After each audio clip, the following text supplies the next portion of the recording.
bangsa Indonesia dengan ini menyatakan kemerdekaan Indonesia.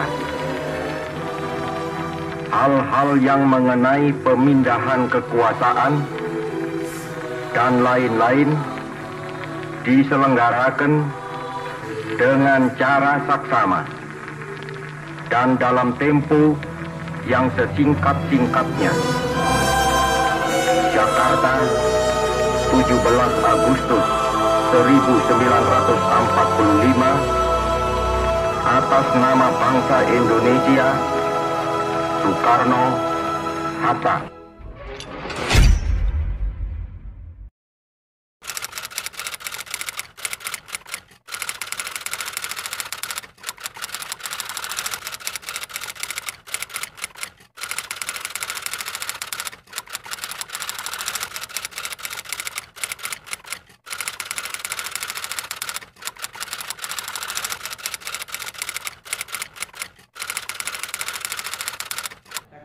Pada memperingati 17 Agustus, tidak saja kondisi-kondisi sulit ini, tetapi juga ada beberapa kondisi yang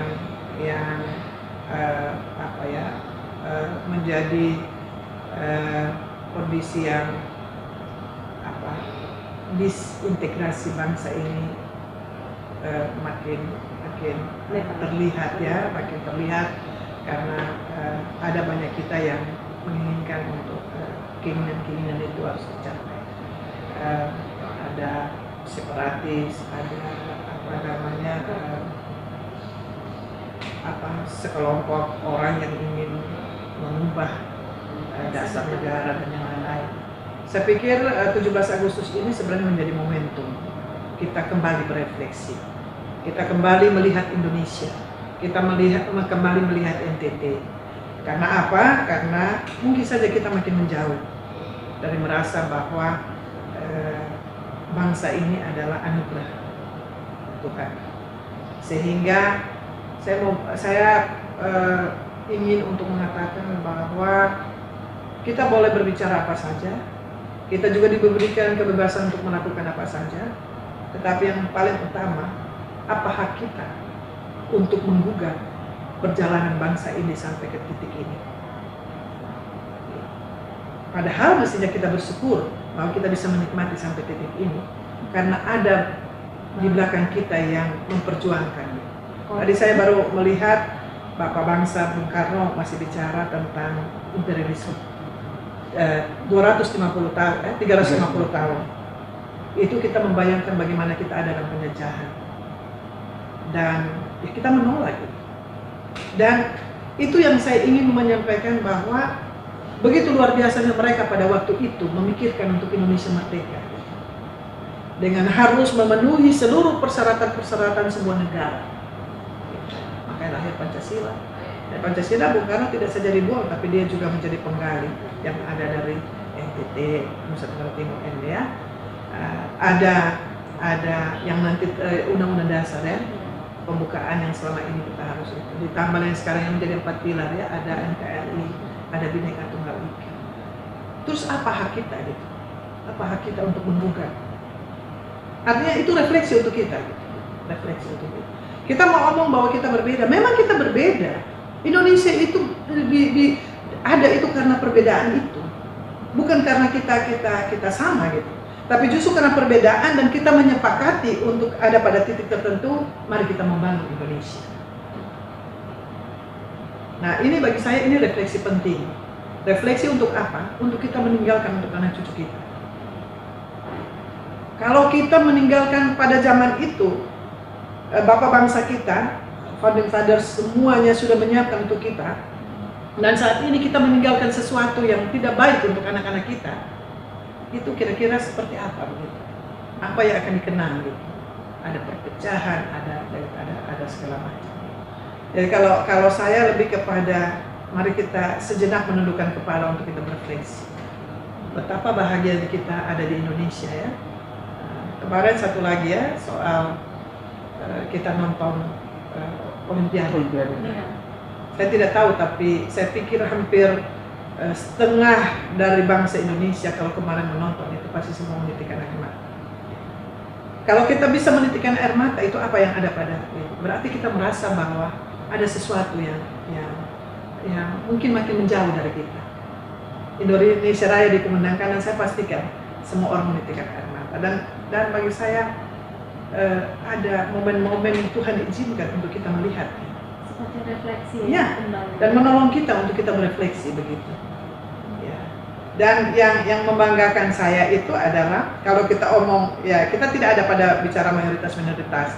Tapi kemarin itu Grace, Oli, dan Apriani itu adalah bagian dari kelompok minoritas perempuan, khususnya perempuan. Kalau bagi saya mau bicara tentang bagaimana perjuangan perempuan ya. Di tengah-tengah kondisi itu bahwa mereka justru mempersembahkan semua tim Olimpiade itu luar biasa, semuanya ya. Ada perak, ada perunggu. Hanya memang yang membedakan itu karena kita mendengar bersama-sama ada Indonesia Raya. Soal medali bagi saya ada medali emas, medali perak, medali perunggu, semua teman-teman itu berjuang. Tetapi Indonesia Raya, saya mau bicara tentang Indonesia Raya.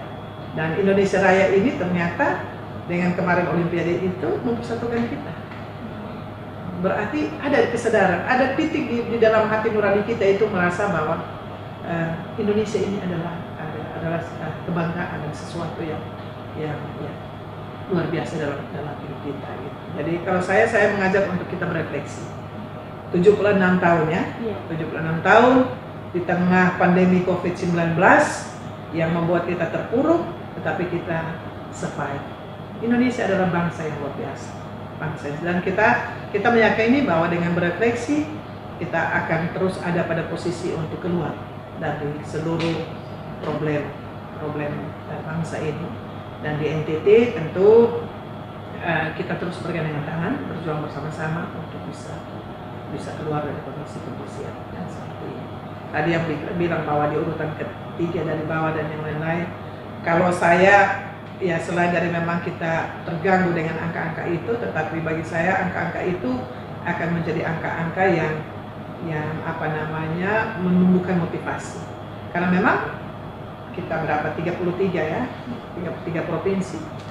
34 provinsi, tentu ada urutan 1 sampai urutan 34. Ini tetap, kecuali kalau negara ini ada pada kesamaan untuk mari kita ada pada perlakuan yang sama. NTT ada pada posisi 34 juga, menurut saya itu posisi 31 ya. Itu juga menurut saya itu bagian dari perlakuan. Apa maksud Ibu? Perlakuan itu apakah Dilakukan tidak diskriminatif, tidak adil? ya, kalau bagi saya ini bagian dari ada beberapa proses panjang bagian dari diskriminatif. Kenapa justru yang ada pada posisi ke bawah itu ada pada posisi Indonesia Timur? Karena sekarang ini Pak Jokowi sangat luar biasa untuk memberikan ruang dan kesempatan bagi membangun dari pinggiran. Dan Indonesia Timur mendapatkan ruang dan kesempatan untuk mendapatkan perhatian itu. Jadi bagi saya tidak usah kita perdebatkan soal itu, tetapi perdebatan kita adalah bagaimana kita menyelesaikan soal itu. Setelah lama didiskriminasi. Ya, NTT kan butuh topangan. NTT tidak bisa berjalan sendiri. Gitu. NTT bisa keluar dari berbagai kemeluh dari kondisi itu juga adalah topangan dari pemerintah pusat. Dan saya selalu bilang bahwa apa yang diberikan kepada NTT itu bukan bantuan, tapi itu adalah hak. Maksud Ibu apa? Ya, itu adalah hak masyarakat Nusa Tenggara Timur. Tidak ada orang tua yang membantu anaknya. NTT bagian dari Negara Kesatuan Republik Indonesia, kan begitu. Nah, sehingga apa yang ada yang harus diterima oleh NTT itu tadi bukan bantuan, tapi itu adalah hak masyarakat Nusa Tenggara Timur. Supaya kita bisa membedakan antara soal bantuan dan soal hak. Kan begitu. Saya mencoba untuk berefleksi seperti itu. Standar, misalnya kita ngomong tentang standar nasional soal pendidikan, soal kesehatan. Tapi apakah itu tadi infrastruktur kesehatan dan pendidikan itu sudah cukup untuk Nusa Tenggara? Kita butuh sebuah standar standar nasional yang akan memberikan gambaran tentang bagaimana capaian-capaian dari masing-masing daerah. Tetapi standar itu tentu harus juga diikuti dengan penyiapan infrastruktur yang cukup, yang baik, begitu. Itu yang tadi kita omong antara hak dan kewajiban harus balance, harus seimbang, gitu. Nah tentu pemerintah provinsi bekerja keras, pemerintah kabupaten kota juga bekerja keras. Ya, memang ada tanggung jawab besar di pemimpin. Pemimpin tidak saja mengelola apa yang ada, tapi mengelolanya memang harus dari hati untuk dia sampai kepada hati, kepada rakyat. Kalau Itu tidak yang sulit, ya itu yang sulit, itu yang sulit. Karena kita lebih banyak berpikir tentang kepintaran, kemampuan lebih, tetapi kita lupa untuk juga melibatkan hati di dalam melakukan berbagai pelayanan, baik dari awal menyusun program sampai kepada kita menetapkan anggaran sampai kepada kita bereksekusi. Karena kalau kita menyusun program itu dengan hati, tentu kita tahu apa yang menjadi kebutuhan rakyat dan itu akan terus berjalan sampai kepada implementasi. Kalau tidak bisa dengan cara kita ada pada penegakan aturan bahwa ini harus begini, kalau tidak ada hukum-hukumnya, kita kembali kepada berefleksi. Setiap pemimpin, termasuk di 17 Agustus ini, setiap pemimpin berefleksi apa yang sudah saya lakukan untuk rakyat saya. Itu penting supaya kita bisa mendapatkan lebih dari itu. Pintar saja tidak cukup, kuat saja tidak cukup bagi saya menjadi seorang pemimpin. Tapi dia juga ada pada hati yang betul-betul ingin melayani. Kalau tidak sulit. Yang sudah punya hati saja juga sulit, apalagi yang tidak punya hati, gitu ya. Tapi ini off the record, jauh ya. Tapi bagi saya itu yang penting ya, yang penting. Jadi rangkulan menjadi sesuatu yang penting. Karena orang butuh makan, tetapi orang juga butuh kekuatan. Ini yang sedang COVID ajarkan ini. Sedang COVID ajarkan pada kita. Selain dari kita mengelola fisik harus tetap sehat, harus tetap kuat, tapi juga kita mengelola emosional dan mental kita, psikis kita. Dan pelajaran berharga dari COVID ini sangat-sangat luar biasa. Termasuk soal penanganan yang lain, dan ada banyak teman-teman yang terpapar ya. Kita aja bisa melalui WA, SMS. Ibu, terakhir nih menarik buat saya. Ibu pakai tenun apa ini? Cakep. Ini tenun dari Boti, dari Boti. Kabupaten Timur Tengah Selatan. Kalau bagi saya seluruh tenun NTT itu cantik, karena dibuat oleh orang-orang yang cantik, para perempuan-perempuan kampung yang cantik tangannya, cantik hatinya. Karena kita bisa memakai ini karena mereka bekerja. Mereka mungkin punya tujuan bekerja untuk ekonomi, dan kita memakainya untuk keindahan. Dan ini hasil dari tangan-tangan perempuan yang sangat luar biasa, yang bagi saya sesuatu yang luar biasa, karena ada banyak perempuan di kampung yang tidak mengenal huruf, tidak bisa membaca, tetapi dia bisa merangkaikan sehelai benang demi benang itu untuk menjadi sebuah cerita, sebuah keindahan. Dia mengambil dari alam binatang-binatang dan dia menaruhnya di dalam karya-karya dia. Itu sesuatu yang luar biasa. Ibu tiap hari memakai? Ya, saya tiap hari memakainya. Saya melihat soalnya di media-media. Dan ini juga baru saya dari 2018 selesai pilkada gubernur, saya karena mendapatkan cukup banyak, dan saya agak menyayangkan untuk dipotong.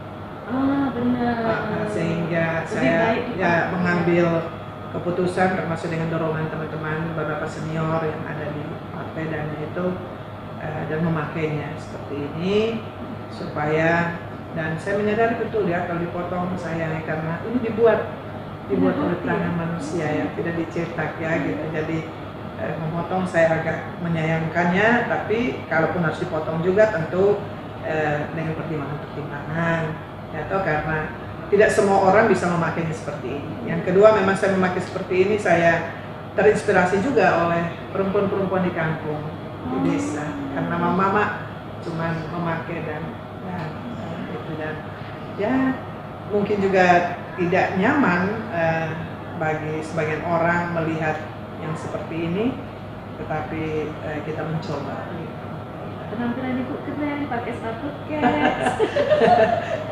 Sebenarnya pakai sepatu kets ini juga saya pernah ada insidennya, ada kecelakaan, ada kaki terkilir dan cukup lama tidak bisa memakai sepatu yang agak tinggi.